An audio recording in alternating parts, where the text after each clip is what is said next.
Have you given the order to be able to shoot at unarmed protesters in any way? I'm just asking the question. Don't laugh. Like the whole country. And by the way, my colleagues across the aisle. What is that based on? What evidence would you have that an order like that has ever been given? Senator Elissa Slotkin of Michigan is not a senator looking for a viral moment. She is a member of the Senate Armed Services Committee, a former CIA analyst, and a former Pentagon official who has worked alongside the military she is now questioning. Her concern was built around a specific timeline. Months earlier, she questioned whether Pete Hegseth would reject an unlawful order involving U.S. troops and American citizens. Now, after troops were deployed to Los Angeles, she returned with one direct question. Had the Secretary of Defense authorized the military to detain protesters? Not a theory, not a prediction, an order. Watch what happened when she demanded a yes or no answer. Thank you, Chairman. Mr. Secretary, I said in your hearing, when you had your confirmation hearing, that my biggest concern with you at the helm was the potential use of the military in ways that contradict the Constitution or that taint what I hope we all want, which is an apolitical military. And when I asked you about whether you would accept an order that was actually given to your predecessor, Secretary Esper, Trump's SecDef, to deploy active duty troops against unarmed protesters and to, in Secretary Esper's words, shoot at them, shoot at their legs.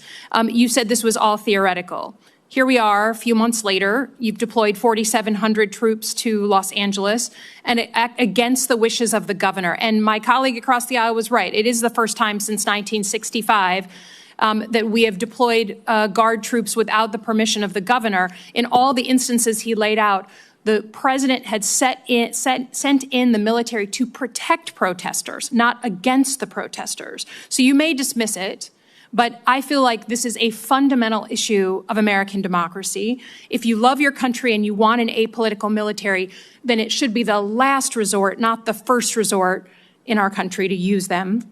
So to get to the non-theoretical, have you authorized the uniformed military to detain or arrest protesters in Los Angeles?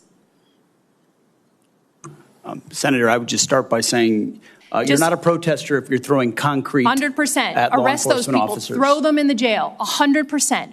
But what you're doing is something different. Everyone knows this is a political decision, right? So we don't trust that you're using the best interests of the military, certainly, and of democracy on top of that. So have you given the order? That's all I want to know. It's not theoretical. For the U.S. military, not law enforcement. They can arrest all day long. That's their job. Do they have the ability, the uniformed military, to arrest and detain protesters currently today?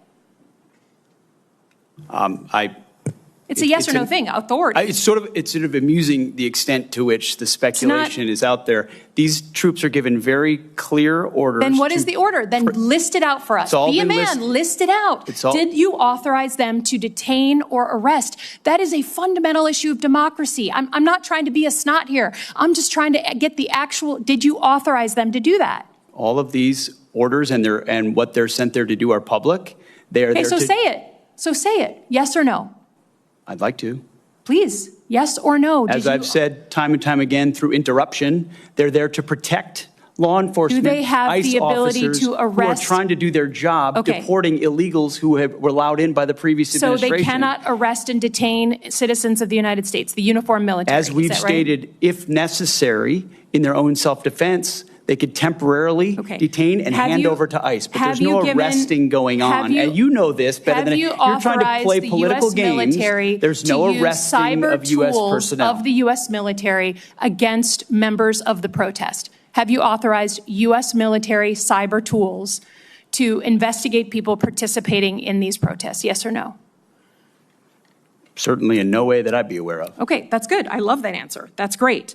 Have you given the order to be able to shoot at unarmed protesters in any way?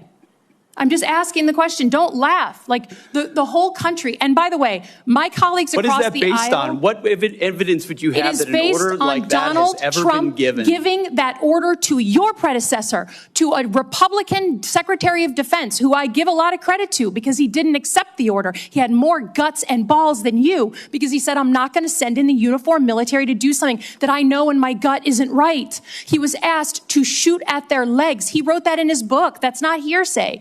So your poo-pooing of this, it just shows you don't understand who we are as a country, who we are. And all of my colleagues across the aisle, especially the ones that served, should want an apolitical military and not want citizens to be scared of their own military. I love the military. I served alongside my whole life, so I'm worried about you tainting it. Have you given the order? Have you given the order that they can use lethal force against honor? I want the answer to be no. Please tell me it's no. Have you given the order?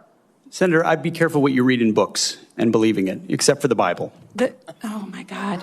So your former predecessor, I guess that's not enough for you. Okay, on Iran. I don't think there's a debate. There's like a cat fight going on in your own party about whether to go after Iran. Have you commissioned any day after planning? So any force protection, any use of ground troops in Iran, any cost assessments? Because I don't think we doubt what we can do as a country in the attack. It's the day after with Iraq and Afghanistan that so many of us have learned to be so deeply concerned about. Have you authorized day after planning? As I've said, we have plans for everything, Senator. Okay. The question before the Senate was not about a single protest. It was about authority. Who can direct the United States military to operate among American civilians? Under what legal limits? And where does the mission of protecting public safety end and domestic enforcement begin? Senator Elissa Slotkin approached the hearing by building a record. She did not begin with a political accusation. She began with a timeline. She referenced her earlier confirmation hearing, where she questioned whether Pete Hegseth would reject an unlawful order involving American citizens. Then, she connected that concern to the deployment of troops in Los Angeles and asked a direct question. Had the uniformed military been authorized to detain or arrest protesters? That question became the focus of the exchange. The record shows a dispute over interpretation. Slotkin argued that the public needed clarity on orders, authority, and limits. Hegseth argued that troops were there to protect law enforcement personnel and support federal operations. During sworn testimony, Hegseth stated that there was no military arresting of protesters.